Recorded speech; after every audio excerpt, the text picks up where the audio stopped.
Okay, thanks so much for having me and thanks for the introduction. I'm really thrilled to be here today to talk to you about how we can build a better future for ourselves in child and adolescent psychiatry. I have no disclosures, and just to review our learning objectives for today. So we'll first review the current state of shortage of child psychiatrists, highlight efforts by those in our own institution to address this shortage. I'll discuss strategies to expand mental health knowledge and expertise, and then finally explain the urgent need for continued support of our expansion efforts. To keep myself oriented, I like to start with a table of contents just to give myself and you all an order of what I'll be talking about. I'll start by talking briefly about why I went into child psychiatry, and then I'll talk a little bit about a brief history of our field. I'll then talk about our current crisis, and then finally we'll end with areas for continued growth, how we're working towards this growth here in our department, and what are our next steps. All right, so as Dr. Potash mentioned, I came to Baltimore in 2013 to do a residency in general pediatrics. In the top corner here is a picture of me and my friend Sam on my first day of general peds residency, and I started my residency in the pediatric emergency department.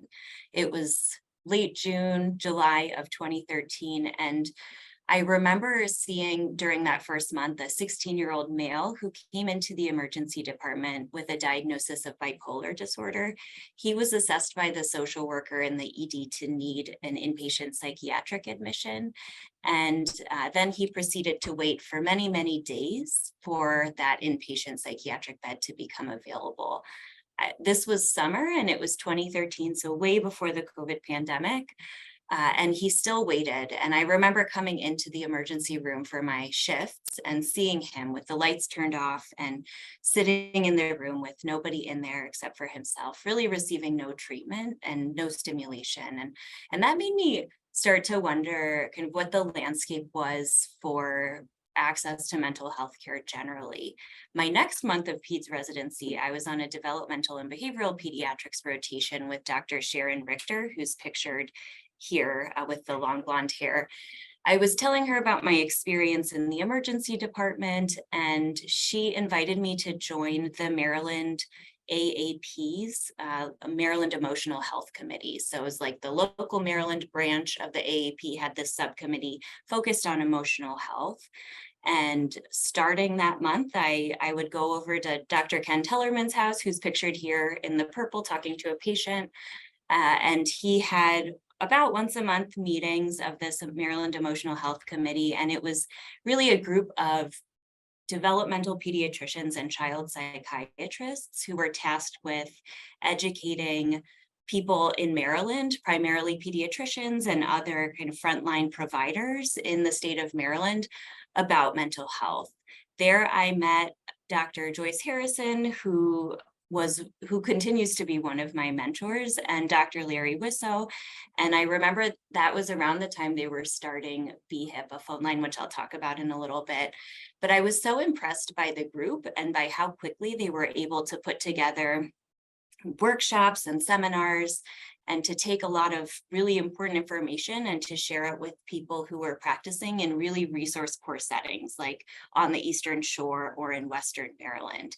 And it was through my joining this group and attending these meetings that I really started to think that I could do this myself. And that really prompted me to want to start training once I finished my pediatrics residency in mental health, so I could focus my career on teaching mental health and expanding the access to care for kids. So I now want to shift and just talk a little bit about the timeline of child psychiatry as a field. It's a relatively short timeline, less than 100 years in the United States here, but has some really important things that help explain our current crisis state. So in 1929, the first neuropsychiatric hospital for children and adolescents was opened, and that's Bradley Hospital at Brown University, which remains open today. Bradley Hospital, I know about it as a site where the first observational studies of stimulants were done on kids in like the 1940s or so. But it actually opened because the Bradley family was a family who had some means, and their daughter around age 9 experienced an episode of encephalitis. And after the acute illness, she had a lot of sequelae of illness. She was no longer independent in her activities of daily living, and she had some pretty significant cognitive limitations. And her parents found themselves at a loss for how to help her, for having a better understanding of what her prognosis was, and for knowing what sorts of things would be helpful for her moving forward. So that's why they funded this hospital. Then in 1935, just a few years later, our very own Leo Kanner was described as the first child psychiatrist in the United States. And he published his first English language child psychiatry textbook in 1935. 2 years after that, in 1937, Bellevue Hospital in New York opened the first public inpatient child psychiatry unit. And then we go into the 40s through the 70s, where we had some child psychiatry practice happening, some things that we're not so proud of as a field, ideas that have since been really debunked, such as the refrigerator mother theory, for example, as an explanation for autism spectrum disorder or schizophrenia, and calling ADHD minimal brain dysfunction, that sort of thing. That led to, in the 1980s and 1990s, a call really for more evidence to for the treatment, assessment and treatment of kids. So in 1983, the American Academy of Child and Adolescent Psychiatry, which I'll call ACAP moving forward, called for a greater evidence base for child psychiatry treatments. And then in the mid-90s, the FDA required that all new medications be studied in children before they would be approved in that age group. And then in the 1990s and 2000s, there were mental health parity and addiction equity acts that led to an increased overall demand for child and adolescent psychiatrists. So while the demand, like awareness of and demand for child and adolescent psychiatry was increasing, there's also an important thing that was happening in the background, which was that in the 80s and then even more in the 90s and 2000s, there was a lot of oversight by managed care organizations, which actually led to decreasing access to services and decreased number of inpatient child psychiatry beds. So as we were learning more about the need for mental health care, we were having actually fewer and fewer access to resources. And as the awareness, like I mentioned, of the mental health diagnoses in children did increase, the other thing that did not happen adequately to meet the needs was that the number of child psychiatrists really has not kept up with the need. And this leads to really all states having a child and adolescent psychiatrist shortage. Just to give you a sense of the scale of this shortage, right now in the US, we have an estimated 10,000 child and adolescent psychiatrists in our workforce. And SAMHSA, in a report from 2020, suggested that another 47 to 48,000 child psychiatrists would be needed to meet the needs of all of the children in the United States. So many of you may have seen this ACAP workforce shortage map in the past. This has been on ACAP's website for many, many years, although in the past year, they've really spruced it up a little bit. It's a lot more interactive and provides data now specific to counties, which is a lot more granular than it had been in the past. I wanted to show this as a resource just for people to know about in the future, but I also just wanted to pull the state of Maryland data just to give an example of kind of where things are in the state of Maryland. So if you look over here with the state map, you can see there are two little areas that are green. Those are the two counties in Maryland that have an adequate number of child and adolescent psychiatrists. So that's Baltimore City and Howard County. Many of our counties are orange, which means that there's a severe shortage of child psychiatrists. And then there are some that are red, which means that there are no child psychiatrists in those counties. And then if I can draw your attention to this bar here at the bottom, Every state in the United States has a severe or high shortage of child and adolescent psychiatrists. Maryland here, we're actually doing relatively okay with 27 child psychiatrists per 100,000 kids.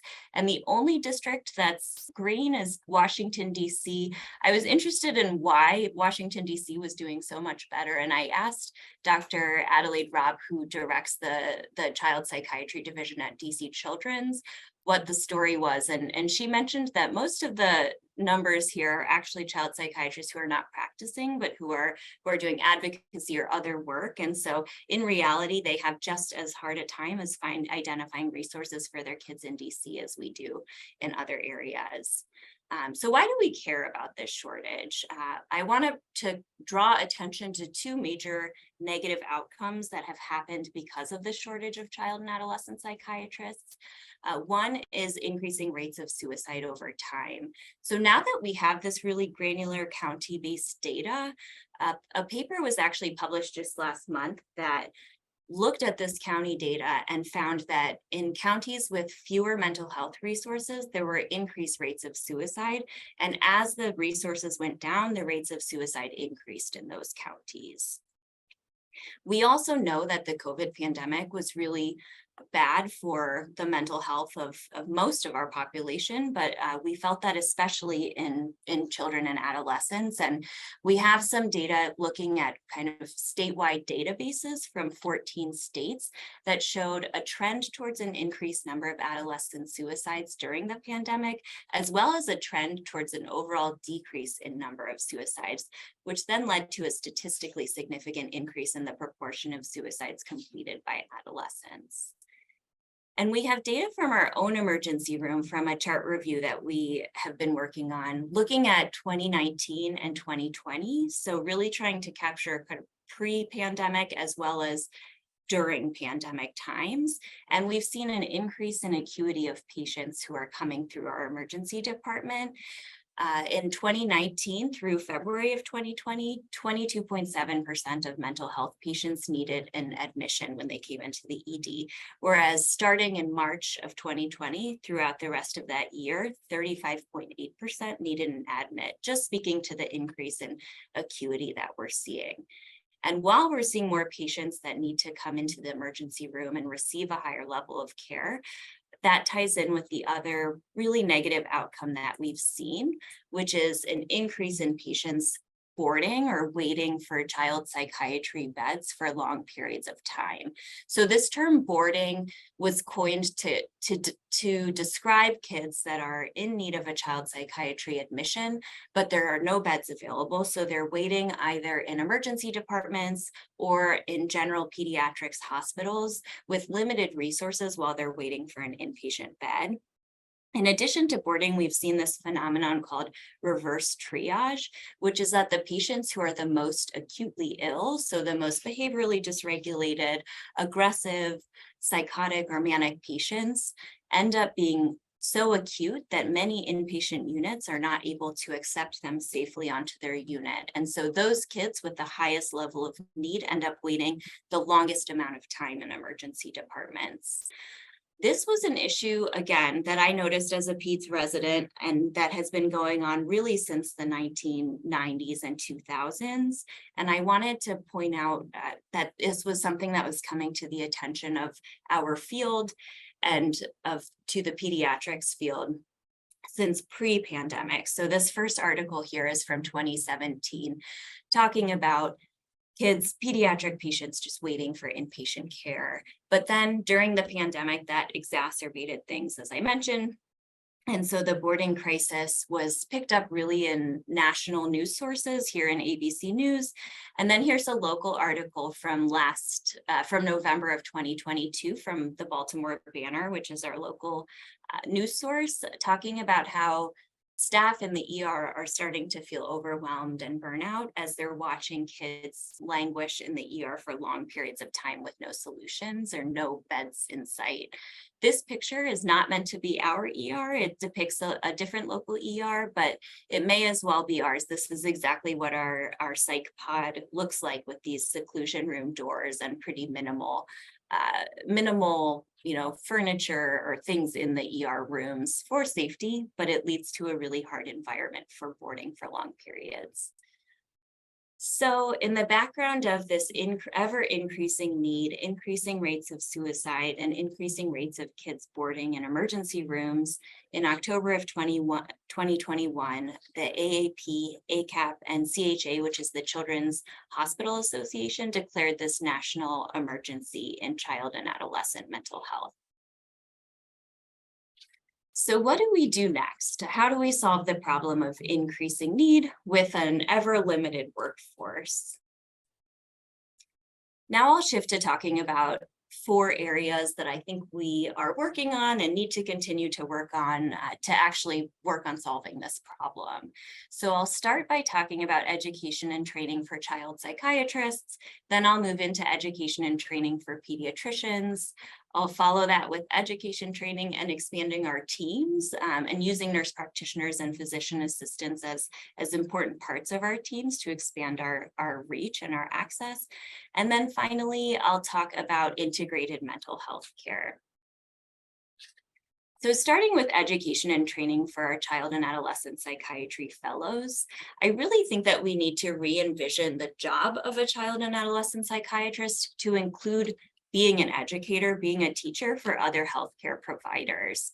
This is a picture of 2 of our child psychiatry fellows doing some teaching in our inpatient unit workroom. And I think one of the other primary areas that our child psychiatry fellows get to learn how to be teachers is on the consultation liaison service. So I wanted to spend a few minutes just talking about some of the changes that have happened on our service over the past couple of years. When I was a fellow, we had our child psychiatry consult service. Kennedy Krieger had a child psychology consult service that saw several patients. And then PMP, which is pediatric medical psychology, also had a consult service that was seeing primarily burn patients and also following patients that they had seen embedded in some subspecialty clinics that were then admitted onto the inpatient medical floors. So we've made a lot of changes to the structure of our team and to how our team operates on a daily basis over the past couple of years. The first goal was really, how can we take these 3 teams and be one team? How can we be more cohesive? And so our primary goal has really been to make PMP, KKI, and CAP a cohesive team, and we've done that in a couple of ways.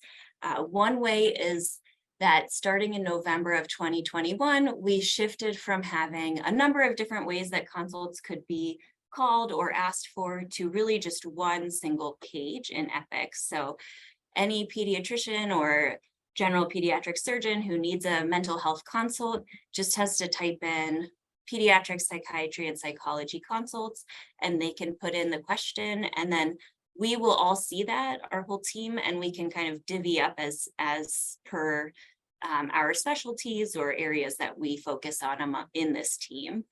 And then we've also started to round with our PMP colleagues every day and with our Kennedy Krieger colleagues on a weekly basis.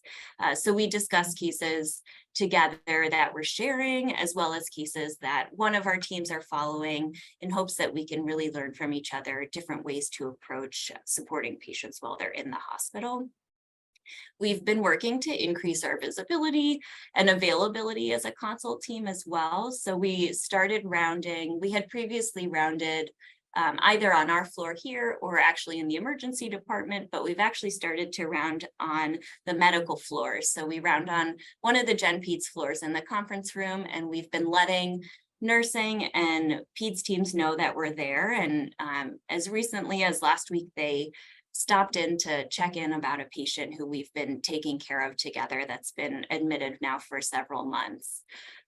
And the other primary change that we've made to our consults team is actually adding Peds residents to our team. So I'll talk about this a little bit more in the pediatrics education section, but as Peds residents are rotating through their mental health rotation, they now join us on consults. They actively see patients, present those patients during rounds, and we're able to learn from each other about absorption during, absorption of medications during IBD exacerbations and other things that really we need to have a close conversation with our Peds colleagues so we can make the best treatment plans for our kids moving forward.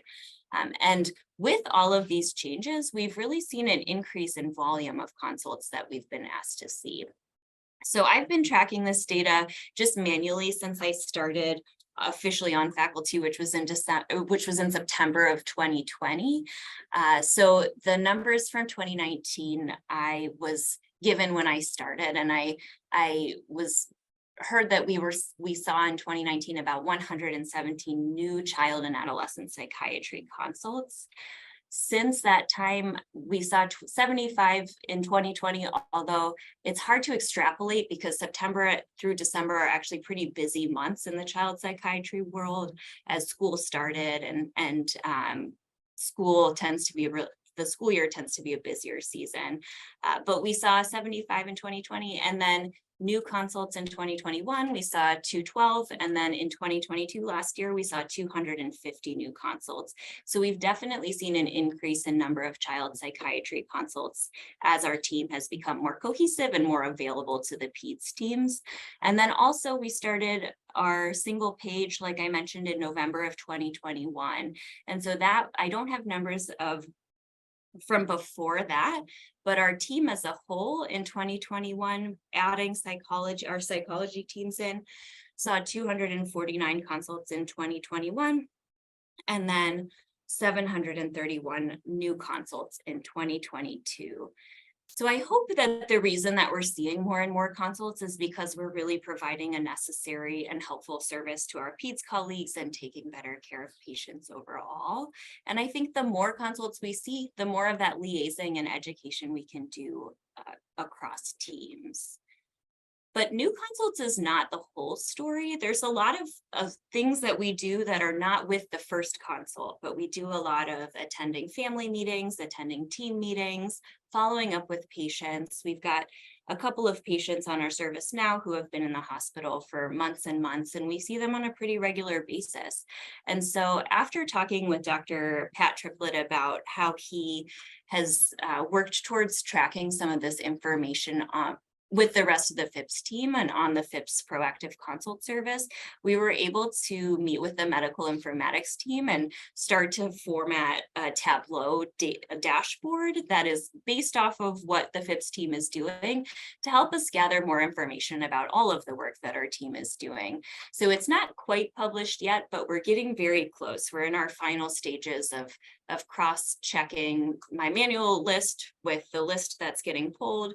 But this is what our tentative Tableau dashboard looks like. And it really will tell us a lot of information. I know this slide is hard to read, so I'll zoom in on the next slide. But for example, we're looking at number of new consults seen, services we've provided, length of stay of patients, number of visits per new consult.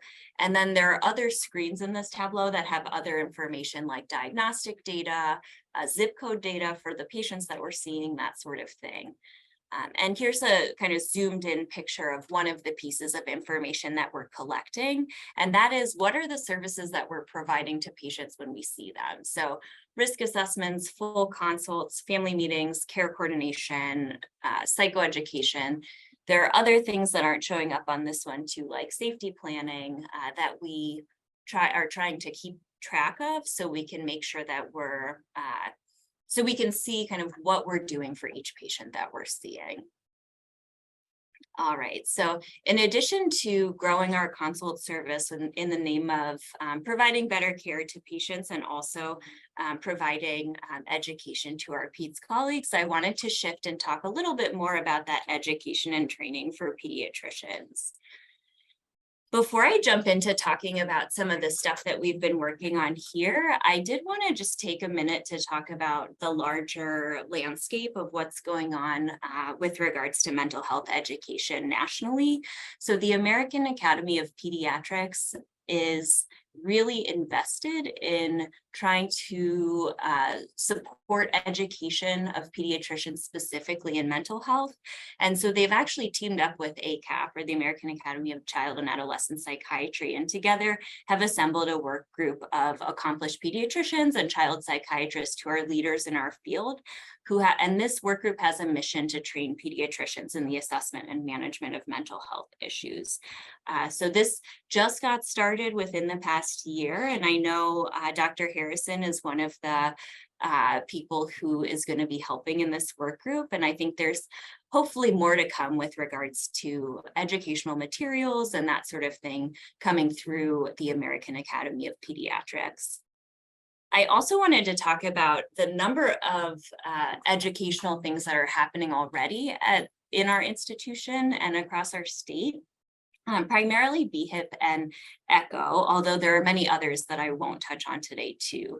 But BHIP, I know I mentioned that a little bit ago when I talked about Drs. Harrison and Wisso at the Maryland Emotional Health Committee meetings. But it's a phone line that pediatricians can call from primary care clinics or emergency departments. And it's essentially a warm line, which means that they leave a message, but then get a call back the same day from a child psychiatrist who can provide consultation to the pediatrician who called. So that's a very helpful resource that Massachusetts piloted the first. It's called a Child Psychiatry Access Program. So they piloted the first one, and then many other states now have similar programs, and ours is called BHIP. I wanted to highlight Amy Betancourt, who is the Hopkins Psych PI and Director of Research and Evaluation for BHIP. So she's been very involved, not only in BHIP, but in integrated care planning as well for our institution. And then BHIP has some echoes, as well as Kennedy Krieger has some echoes. And I wanted to talk a little bit about what an echo is. So echoes actually were started by a doctor in Santa Fe, New Mexico, an adult gastroenterologist who was realizing that a lot of his patients in more rural areas that didn't have access to academic medical centers were not getting the care that they needed in for treatment of their hepatitis. And so he piloted this ECHO program, which is basically an hour of on like a Zoom-based teaching, which is about 15 minutes of a didactic followed by 45 minutes of a case presentation by somebody who's in, a more remote area that has like a question about a case. They present the case, and then there are experts who are there at the ECHO who will comment on and provide direction for the case. So we have a lot of So since ECHO started initially, they've been picked up by many specialties. Child psychiatry is a great specialty for ECHOs because there's such a lack of resources. And we've been able to, through BHIP and through Kennedy Krieger, to be involved as an institution in a lot of ECHOs. And everybody that you see pictured here, including child psychiatrists, child psychologists, and developmental pediatricians are involved in teaching in the ECHO format. And I also wanted to highlight that there are a lot of pediatricians in our here at Hopkins that are really interested in mental health education and who have been really great partners to work with as I've been thinking about how we can educate our Peds residents and that in mental health. So these pediatricians here, Edith Dietz, Monica Mix, Sarah Polk, Eliana Perrin, and Barry Solomon are some of the kind of champions in the Peds department of people who are really, really interested in mental health. All right, so moving on to talk a little bit about some of the things that I've been involved in to expand pediatrics residents' knowledge or comfort with mental health issues. We've had a mental health rotation as part of the Peds residency since 2007 that was first started by Dr. Emily Frosch and Barry Solomon. And it's been a part of the rotation ever since. I took over directing it a couple of years ago, and one of the main things that I wanted to do when I took it over was to to advocate for the Peds residents on the rotation to not be pulled for backup. And that would allow them to have more of an active role in taking care of patients and more of an active role in, being a part of the team without the risk that they might be pulled to the emergency department or that sort of thing. During the COVID pandemic, that wasn't possible, but I'm really thrilled that this year they are now protected from backup. And so we have our Peds residents with us, and we know that they're going to be there for a week or for the 2 weeks of their rotation. So we can really have them see patients with us. So during their rotation, they spend 1 week on consults, and then they spend 1 week getting a variety of other mental health experiences. So they observe with our psychology team, our PMP team in subspecialty clinics. They observe on our inpatient unit with social workers in the outpatient setting, and also neuropsychology testing. And more recently, we've also added a kind of scavenger hunt, if you will, for our Peds rotators to make sure that while, if they have downtime, that they can know what sorts of things that we hope they leave the rotation having learned or having had some exposure to. So our Peds residents so far have found this to be a helpful way to kind of organize the way that they're thinking about learning during the time that they're on the rotation. A few other ways that we've been involved in education for pediatricians. One is Barton Child's Conference. So this is a Peds case conference that happens every Friday. We get invited if there are cases that have a mental health or psychiatric component. And here's actually one of our fellows, Daisy, and me talking about a patient that we saw in our service for the vast majority of last year, who had a really severe presentation of neuroleptic malignant syndrome, followed by some serotonin syndrome symptoms as well. So here's Daisy explaining the difference and how to assess for these critical illnesses. We also do some monthly teaching. So while the Peds residents are in their acute care outpatient Peds rotation, they often see patients who are coming in with mental health or behavioral health complaints. So I'll check in with them once a month and give them a didactic based off of cases that they're seeing in their acute care clinic experience. We also have Mental Health Week coming up. So once a week, 1 week a year, all the Peds residents going through their continuity clinics get didactics on some sort of mental health topic. And so this year, it's actually next week, and I'm going to be talking about management and assessment of anxiety in primary care clinic. And we'll be giving the same kind of talk about that 10 times so I can catch all of the residents in the morning clinics and all in the afternoon clinics.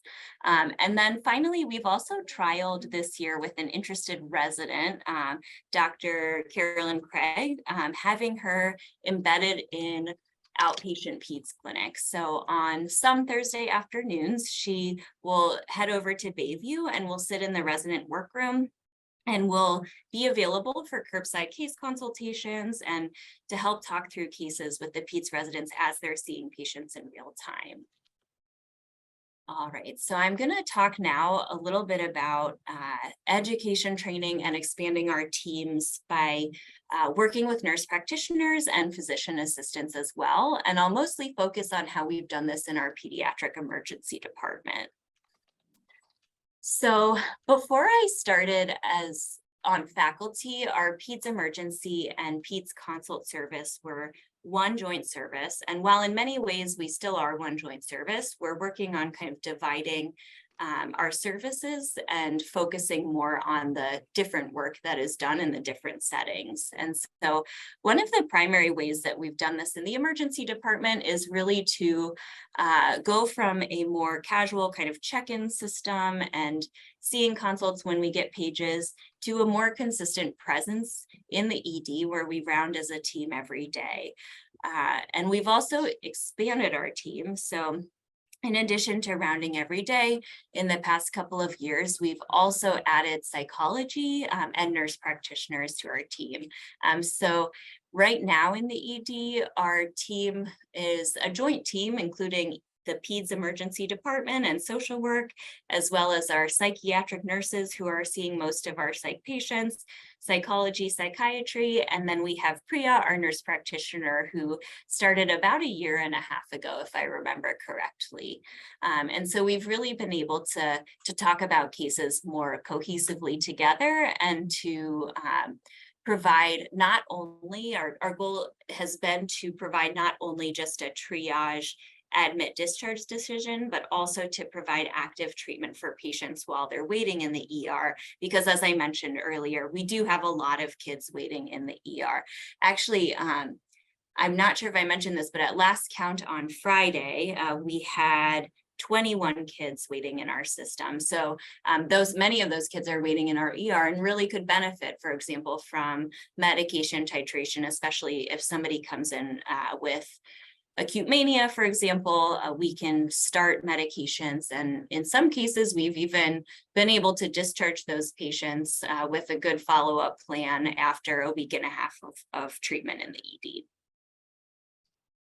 ED. So increasing our consistency down in the ED and our presence and increasing our bandwidth by adding a nurse practitioner to our team has allowed us to increase the service volume in the ED as well. So this is, again, just numbers that I've tracked manually myself, but in 2021, we saw a total of 1,237 mental health patients came through our emergency department. Our psychiatry consult team saw 246 of those patients. So about 19.9% of mental health patients were seen by our consults team. And then in 2022, with the addition of our nurse practitioner, Priya, 1,397 patients came through our ED. Our team was consulted on and saw 367 of those patients, which was an increase in the percentage of patients we saw to 26.3%. All right, and then finally, I want to talk about integrated mental health care, and then I'll loop back around to next steps for each of these 4 areas before we finish up for today. So I wanted to save integrated mental health care for the end of this talk, because I think this is the area that is the most exciting as far as ways that we can really expand access to mental health care for our pediatric patients. So I think of integrated care as essentially the base of our public health access pyramid. So the most number of patients with the least severe illness should be seen or could be seen in an integrated or collaborative care setting, with then referrals to specialty outpatient psychiatry care reserved for more complex or more treatment-resistant patients. And then from there, patients who require a higher level of care could go to an intermediate care like IOP day hospital, and then the fewest amount of beds in the acute care setting for patients who are in acute crisis. Integrated and collaborative care programs have existed in some form or another for some time and have really evolved naturally. So I think starting with, for example, a Gen Peds clinic having a good relationship with a child psychiatrist and calling them when they have case questions or referrals and talking maybe every now and then. And then that moved toward, and people were like, that's kind of helpful. Maybe we should have our offices located in the same building. And so then for some time, it was more of a movement to have Peds clinic and child psychiatry clinic located in the same building, but still not a lot of talking about patients unless there was something specific that came up. And then the next step was, hey, can we have co-located care? So can we actually have a Peds clinic and a psychiatry clinic in the same office space? But again, co-located care is really describing just that and not any kind of cross-training or education. And then taking it up a notch, we get to integrated or collaborative care, which is really a program that's based upon talking about patients together, providing education across specialties to allow us to care for more patients in the pediatric clinic setting. So integrated and collaborative care programs are usually made up of a number of key stakeholders. So Administrative staff, pediatricians, social workers, psychologists, psychiatrists, and case managers make up a really integrated care program. And most models are designed so there can be a brief intervention provided in clinic, maybe 6 therapy sessions. And then psychiatrists are working in a consultative model where they're assessing patients, providing recommendations, and then the pediatrician is prescribing the medication longer term. And if a patient is too sick or too acute for that level of care, then they'd be referred out to outpatient psychiatry. Integrated care programs, so I'm describing the general program, but I think it's also worth thinking about that they actually allow patients to be treated in a primary care setting a lot of the time. And so there was actually one study that found that access to an integrated care program that was focused on education of pediatricians allowed for 43% of patients who would have otherwise required a child psychiatry evaluation to be managed by their primary care pediatrician with indirect support. And so if I haven't already made the case for integrated care programs, I wanted to add a few other facts that are really helpful in thinking about why these programs are so important. So more than half of primary care visits address mental health problems. Pediatricians prescribe the majority of psychotropic medications for our children. They report lack of training and comfort as barriers to providing care. And these programs really extend the mental health workforce and allow outpatient psychiatry to be reserved for and used for patients who are a little bit sicker or more treatment resistant. So I wanted to talk a little bit about what we've been doing in the name of integrated care here. And I think we've been doing pieces of an integrated care program, but certainly have some room to grow. So we've trialed a number of different things, and the thing that's really stuck the most has been to do indirect education and curbside, what we call like a weekly curbside case conference for our Peds residents and rotators. And we've had this weekly curbside case conference happening every Friday afternoon for the past, I think, a little over 2 years now. And during that time, we've been able to discuss 150, a little more than 150 patients. And we've been able to have 18 of our child psychiatry fellows and more than 60 pediatrics residents attend this case conference. We meet on Fridays, and it's a core group of faculty, and then we have our child psychiatry fellows on their elective and our Peds mental health rotators and our Peds Kennedy Krieger outpatient rotators come. And then we ask the Peds residents to bring a case or a question with them. And then the goal is really for the CAP fellows to provide support and curbside consultation. And then there are several faculty members, like I mentioned, and I'll show a picture of us on the next slide. And we'll chime in usually at the end too with other thoughts or ideas.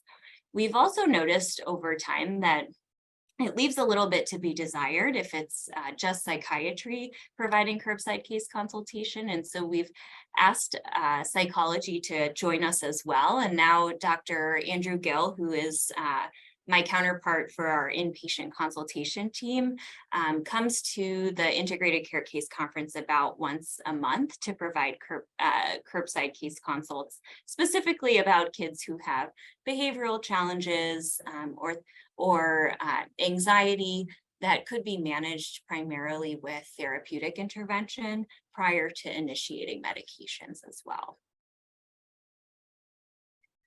So here's a photo of our core group of faculty who attends our curbside case conference. So Monica Mix, Edith Dietz. Monica is the APD for the Med-Peds program. Edith is a pediatrician over at Bayview who does outpatient as well as emergency department pediatrics. Rihanna Platt, who is a pediatrician turned child psychiatrist who's been really invested in and involved in integrated care, and then me. And so we meet every week. And I wanted to point out that there are models that we can look to of well built up integrated and collaborative care programs. So for example, the University of Washington has has a really wonderful collaborative care program, and they've described collaborative care, I should say, is a specific model of integrated care that has very specific standards. So the way I think of it is that I think that all integrated care program or collaborative care program is an integrated care program. There are many forms of integrated care programs that wouldn't kind of meet the standards or criteria for collaborative care necessarily.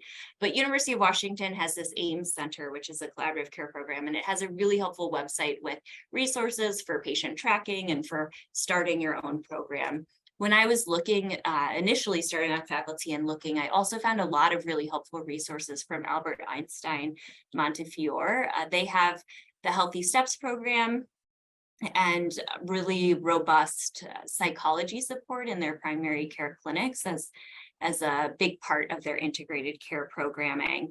Team Up for Children is another program that's been pretty successful in the Boston area. And then our very own Dr. Campo has been really involved in developing integrated care programs during parts of his career, especially in rural Pennsylvania, where they were able to make a robust program that has continued to be really successful and helpful for patients. So getting back to future directions, I wanted to just talk about future directions for each of those 4 areas that I touched on. So for child psychiatry education, our next steps are to continue to expand our consults team and to provide more cross-training opportunities with our psychology colleagues. So to date, we've really been seeing patients that are in our own kind of area of expertise, but our next step is to have the opportunity for our psychology and our psychiatry fellows to cross-train and see patients that they may not typically see, but that will help expand their educational experience. With regards to Peds education, I think the next step for expanding the educational experience of our Peds residents would be to have them actually see integrated care patients in primary care settings. So while they're seeing patients on our consult service, it would also be really nice for them to have the experience of seeing outpatients, which is if just thinking about where our Peds residents may practice in the future, many more of them will end up in primary care than in acute care settings, or outpatient settings, I should say, than acute care settings. And so being able to support them and having that experience would be really a helpful next step. For our nurse practitioners and PA colleagues, our next step within our division is really to continue to expand our emergency department services and to work with nurse practitioners who have now a really nice role carved out in the ED for how they can be a part of that team. And then finally, integrated care. I think our next step is to identify a pilot site and to build a program from the ground up, and then to use those lessons learned from that program to hopefully expand integrated care into other clinic settings across our system. So in summary, there are not enough child psychiatrists, and lack of child psychiatry is associated with poor outcomes. And we need to expand our workforce by becoming educators, liaising with our colleagues in acute and primary care settings, and building innovative programs that increase access to care for a larger number of patients. And I just wanted to say thank you to all of the people that I've worked with, and especially to our patients and our fellows and my mentors. And this is a portrait that a patient of mine drew of me a couple of years ago, and always makes me laugh to look at. All right, here's references, and I'll leave time for questions. Terrific, Nadia. That was great. Wow, very well organized, very thoughtful. A whole lot of ideas worth digging into and thinking about. And there are already a bunch of questions in the chat. Let me ask you this. You talk about the need for more child psychiatrists, and I guess that report you say at the beginning talked about a gigantic need for vastly more child psychiatrists. But then you spent a fair amount, a lot of time talking about other kinds of providers and how they can be helpful. What would you say if I were in the decision-making position in the federal government, and I said, gosh, we could have so much more bang for the buck if we just train so many more master's level people or PAs or nurse practitioners. What's the argument for training more child psychiatrists in particular? Yeah, I think that's a really good question. I think that the argument for training more child psychiatrists is that I think the educational path of a child psychiatrist uniquely positions somebody in that field to be able to help work with an interdisciplinary team of multiple different professionals. So I think we actually need to train not just child psychiatrists, but also we need to train more nurse practitioners and physician assistants and master's level clinicians and psychologists. There's a shortage of all of those specialties in child psychiatry. So I would say we need to kind of spread the wealth and have all of those areas covered. But I think there's definitely a role for child psychiatrists in thinking through innovative approaches and helping to push things forward for the field. Mm-hmm. Yeah, no, I totally agree. Totally agree. Let me go to Russ Margoles's question, which is a similar question, but maybe with a slight difference. How do you view the role of NPs, PAs as substitutes for child psychiatrists in the community? This gets at both the role of mid-level providers versus physicians across psychiatry, novel medicine, and powerful market forces. Yeah, so I don't necessarily think of NPs or PAs as substitutes for child psychiatrists. I think we're all playing a really important role. Our experience, in the child division, we haven't had as many NPs or PAs as I remember working with in the adult division. And so I think that's really an area where we just need to expand our workforce by adding nurse practitioners to our field and physician assistants. And I think honestly, nurse practitioner, there's just a dearth of people going into child psychiatry from any of these subspecialties. So my hope is actually that we can have nurse practitioners rotate through child psychiatry with us, and then hopefully educate them while they're in their schooling, and then keep them on as faculty. And I know, for example, in adult, we've done that with some of the nurses who have worked on Meyer and then gone to NP school and then stay on as NPs. And I'm hoping that we can do something similar to that. And so I don't think it's a like either or. I think it's like we need all of these specialties to gravitate towards child psychiatry. Mm-hmm. Thanks. Lindsay Standivan says, such outstanding work in the setting of such limited resources. Of the many approaches to addressing this huge need, what care approach or resource do you think is most needed in Maryland or across Hopkins? So I guess I would say integrated care. I think that's like the area where we have the most room to grow, and the area where we can also impact the highest number of patients. Patients don't come to so there are many patients, for example, that need mental health care that for whatever reason, barriers to getting to clinic, long wait lists, stigma, don't make it to psychiatric care. And so I think if we can reach more kids earlier on in the course of their illness while they're in their primary care settings, we can not only improve like access to care, but we can also hopefully help kids get care before they get so sick that they end up needing to board in the emergency room or wait for one of these like few child psychiatry inpatient beds. Thanks. Your talk has stimulated lots of thoughts from many people. Let me go to Pat Triplett. Great job, Nadia. From that glimpse of your dashboard, it looked like you made a dent in the readmission rate. Any insights on this? The hospital's been very interested in this metric. Is there any impact on length of stay?